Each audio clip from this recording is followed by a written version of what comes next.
Om Shanti. Om Shanti. Good morning. मेरे आज प्राणेश्वर बाप दादा के 22 फरवरी 2024 के अनमोल महावाक्य सुनते हैं। मीठे बच्चे, इस शरीर से जीते जी मरने के लिए अभ्यास करो। कौन सा अभ्यास करना है? इस शरीर से जीते जी मरना। मैं भी आत्मा, तुम भी आत्मा। बोलो, मैं भी आत्मा, तुम भी आत्मा। इस अभ्यास से ममत्व निकल जाएगा। प्रश्न, सबसे ऊंची मंजिल कौन सी है? उस मंजिल को प्राप्त करने वालों की निशानी क्या होगी? उत्तर, सभी देहधारियों से ममत्व टूट जाए। मंजिल है हमारी ऊंची मंजिल, सभी देहधारियों से ममत्व मिट जाए, सदा भाई भाई की स्मृति रहे। यही है ऊंची मंजिल। इस मंजिल पर वही पहुंच सकते हैं कौन? जो निरंतर देही अभिमानी बनने का अभ्यास करते हैं। अगर देही अभिमानी नहीं, माना आत्मा अभिमानी नहीं है, तो फिर कहीं ना कहीं फंसते रहेंगे, या अपने शरीर में या किसी न किसी मित्र संबंधी के शरीर में। उन्हें कोई की बात अच्छी लगेगी या कोई का शरीर अच्छा लगेगा। ऊंची मंजिल पर पहुंचने वाले देह से प्यार नहीं कर सकते। ऊंची मंजिल पर पहुंचने वाले देह से प्यार नहीं कर सकते। उनका शरीर का भान टूटा हुआ होगा। ओम शांति। ओम शांति।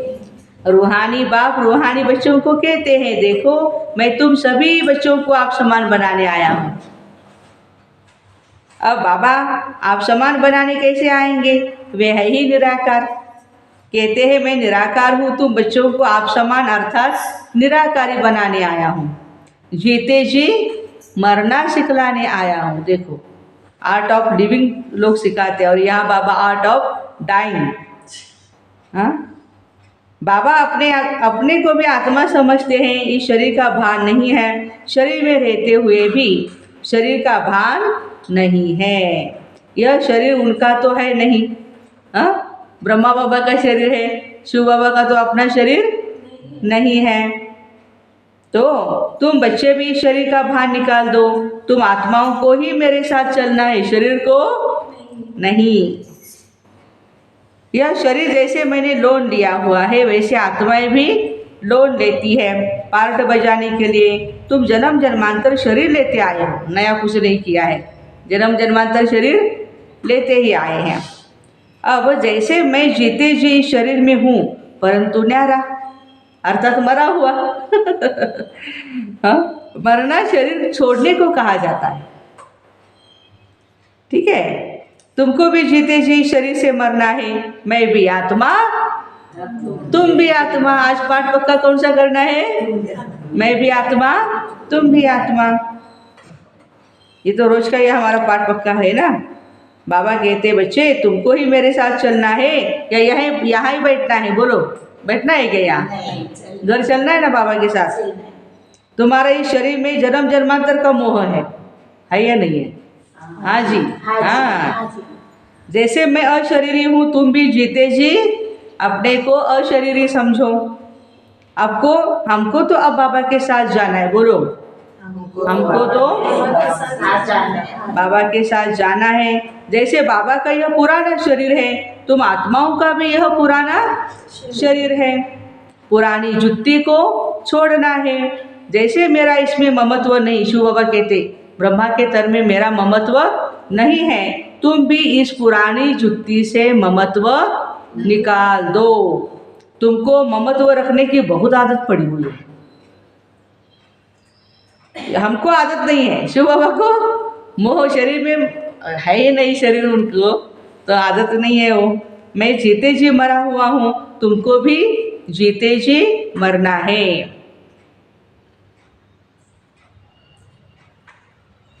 अच्छा, तो बाबा कहते मेरे साथ चलना है तो ये प्रैक्टिस करो। शरीर का कितना भार रहता है बात मत पूछो।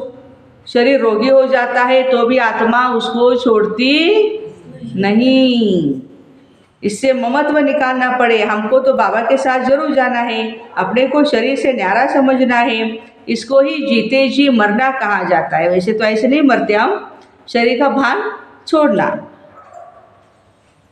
अपना घर ही याद रहता है ना। तुम जन्म जन्मांतर से इस शरीर में रहते हो, इसलिए तुमको मेहनत करनी पड़ती है, जीते जी मरना पड़ता है।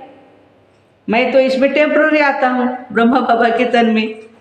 इसलिए बाबा कहते हैं कि मरकर चलने से अर्थात अपने को आत्मा समझकर चलने से कोई भी देहधारी में ममत्व नहीं रहेगा। अपने भी शरीर में नहीं रखना है और दूसरों के भी शरीर में मोह नहीं रखना।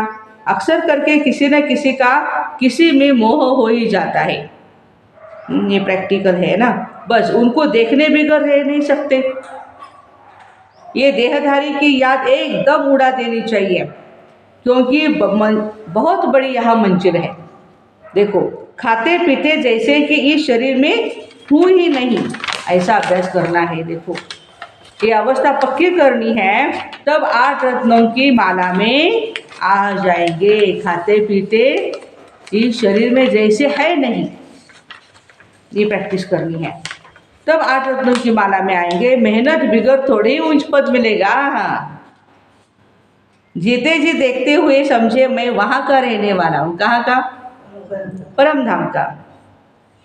जैसे बाबा इसमें टेम्पररी बैठे हैं, ऐसे हम भी टेम्पररी बैठे हैं शरीर में। अब हमको अपने घर जाना है।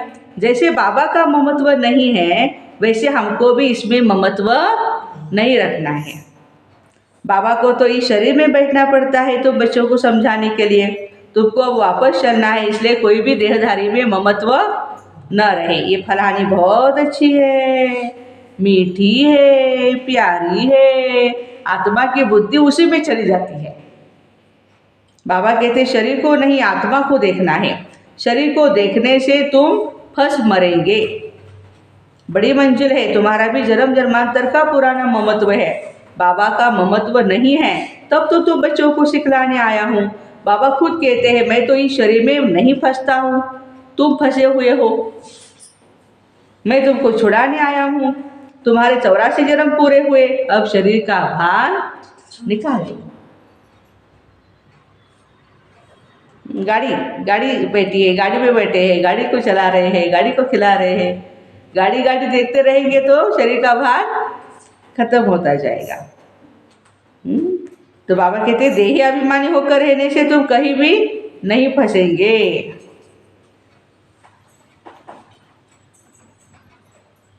देही अभिमानी होकर न रहने से फिर फंसते जाएंगे। इसलिए आत्माभिमानी का स्टडी बहुत बढ़ाना है। कोई की बात अच्छी लगेगी, कोई का शरीर अच्छा लगेगा। क्या क्या अच्छा लगता है देखो। तो घर में भी उनकी याद आती रहेगी। जिस्म पर प्यार होगा तो हार खा लेंगे, ऐसे बहुत ही खराब हो जाते हैं। बाबा कहते स्त्री पुरुष का संबंध छोड़ अपने को आत्मा समझो। ये भी आत्मा है, हम भी आत्मा है। आत्मा आत्मा भाई भाई। आत्मा समझते शरीर का भार निकलता जाएगा। बाबा की याद से विकर्म विनाश होंगे और किसी की याद से विकर्म विनाश नहीं होंगे। इस बात पर तुम अच्छी तरह से विचार सागर मंथन करते हो। विचार सागर मंथन करने बिगर तुम उछल नहीं सकेंगे। ये पक्का होना चाहिए, हमको शिव बाबा के पास जाना है जरूर। मूल बात है याद की। 84 का चक्र पूरा हुआ, फिर शुरू होना है। इस पुरानी देह से ममत्व नहीं हटाया तो फंस पड़ेंगे, या तो अपने शरीर में या तो मित्र संबंधियों के शरीर में। तुमको तो किससे भी दिल नहीं लगानी है। बाबा का ऑर्डर है, किससे भी दिल नहीं लगानी है। अपने को आत्मा समझ बात को याद करना है। यहाँ क्यों नहीं दिल लगानी? धोखेबाज है सारे, धोखे देते रहते। अपने समझने वाले भी क्या करते हैं, टाइम पर धोखा देते हैं। तो समझ में आता है कि बाबा के सिवाय हमारा सच्चा माशूक कोई भी नहीं। शुभ चिंतक एक ही हमारा बाप है, जो हमारी अच्छी परवरिश करते हैं और हमें संभालते रहते हैं, आगे बढ़ाते हैं। हम अपने को आत्मा समझ बाप को याद करना है। हम भी आत्मा निराकार, बाप भी निराकार। आधा कल्प तो भक्ति मार्ग में बाबा को याद करते आए हो ना। हे प्रभु कहने से ही शिवलिंग सामने आएगा। कोई देहधारी को हे प्रभु कह न सके। सभी शिव के मंदिर में जाते हैं, उनको ही परमात्मा समझ पूछते हैं। ऊंचते ऊंच भगवान एक ही है। ऊंचते ऊंच अर्थात परम धाम में रहने वाला। भक्ति भी पहले अव्यभिचारी होती है, कब? द्वापर युग में, फिर व्यभिचारी होती जाती है। तो बाबा बार बार बच्चों को समझाते, बच्चे तुमको उच्च पद पाना है तो ये प्रैक्टिस करो, देह का भाग छोड़ दो। सन्यासी भी विकारों को छोड़ते हैं। आगे तो सतो प्रधान थे, आगे वो भी तमो प्रधान बन पड़े हैं सन्यासी। सतो प्रधान आत्मा कशिश करती है, आकर्षित करती है। अपवित्र आत्माओं को खींचती है क्योंकि पवित्र है वो। भर पुनर्जन्म में आते हैं तो भी पवित्र होने के कारण खींचते हैं। कितने उनके फॉलोअर्स बनते हैं सन्यासियों के भी। जितनी पवित्रता की जास्ती ताकत, उतने फॉलोअर्स भी ज़्यादा। ये बाप तो है ही एवर प्योर और ही गुप्त, डबल है ना, ताकत सारी उनकी है। ब्रह्मा की कुछ भी नहीं है, शिव बाबा की सारी ताकत है। शुरू में भी तुमको उसने कशिश की शिव बाबा ने, इस ब्रह्मा ने नहीं, क्योंकि वो शिव बाबा एवर प्योर है। तुम कोई इनके पिछाड़ी नहीं भागे। ये कहते हैं मैं तो सबसे जास्ती पूरे 84 जन्म प्रवृत्ति मार्ग में रहा। ब्रह्मा बाबा बोल रहे हैं, ये तो तुमको नहीं खींचते हैं। कौन खींच रहा है हमको? शिव बाबा खींच रहे हैं। बाबा कहते हैं मैंने तुमको खींचा है। भर सन्यासी पवित्र है, परंतु मेरे जैसा पवित्र कोई नहीं होगा। वो तो है ही सब भक्ति मार्ग के शास्त्र आदि सुनाते रहते हैं। मैं आकर तुमको सभी वेद शास्त्रों का सार सुनाता हूँ। चित्र में भी दिखाया, विष्णु की नाभि से ब्रह्मा निकला, फिर ब्रह्मा के हाथ में शास्त्र दिखाते। अब विष्णु तो ब्रह्मा द्वारा शास्त्रों का सार सुनाते नहीं, वो तो विष्णु को भी भगवान समझ लेते हैं।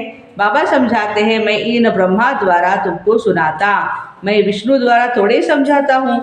कहाँ ब्रह्मा कहाँ विष्णु, ब्रह्मा से विष्णु बनते हैं, फिर 84 जन्म के बाद यह संगम होगा। ये तो नई बातें हैं, कितनी वंडरफुल बातें हैं समझाने की, है ना। अब तो बाबा कहते बच्चे जीते जी मरना है। तुम शरीर में जीते जी हो ना, समझते हो हम आत्मा है, हम बाबा के पास चले जाएंगे। ये शरीर आदि कुछ भी नहीं ले जाना है। अब बाबा आए हैं, कुछ तो नई दुनिया में ट्रांसफर कर दे। मनुष्य दान पुण्य आदि करते हैं तो दूसरे जन्म में पाने के लिए। तुमको भी नई दुनिया में मिलना है, इस दुनिया में नहीं। इस दुनिया में जितना चाहे उतना मिल जाएगा, लेकिन बहुत ज़्यादा कहाँ मिलेगा हमें? सतयुग में मिलेगा। तो यह भी करेंगे वही जिन्होंने कल्प पहले किया होगा दान पुण्य। कम जास्ती कुछ भी होगा नहीं, तुम साक्षी होकर के देखते रहेंगे। कुछ कहने की दरकार नहीं रहती। फिर भी बाबा समझाते जो कुछ करते हैं उसका भी अहंकार नहीं आना चाहिए। हम आत्मा ये शरीर छोड़ करके जाएंगी, वहाँ नई दुनिया में जाकर नया शरीर लेंगी। गाया जाता है राम गयो रावण गयो। रावण का परिवार कितना बड़ा, राम का कितना छोटा। तुम तो मुट्ठी भर हो। ये सारा रावण संप्रदाय है, तुम्हारा राम संप्रदाय कितना थोड़ा होगा, 9 लाख। तुम धरती के सितारे हो ना, माँ बाप और तुम बच्चे। तो बाबा बार बार बच्चों को समझाते मर जीवा बनने की कोशिश करो, मर जीवा बनने की कोशिश करो। अगर किसको देख करके बुद्धि में आता है ये बहुत अच्छी है, बहुत मीठा समझाती है, यह भी एक माया का वार है। माया ललचा देती है, उनकी तकदीर में नहीं है तो माया सामने आ जाती है। कितना भी समझाओ उनको गुस्सा लगेगा। ये नहीं समझते कि यह देहाभिमान ही काम कर रहा है। अगर ज़्यादा समझाते हैं ना तो टूट पड़ते हैं, इसलिए प्यार से उनको चलाना पड़ता है। किससे दिल लग जाती है तो बात मत पूछो, पागल हो जाते हैं।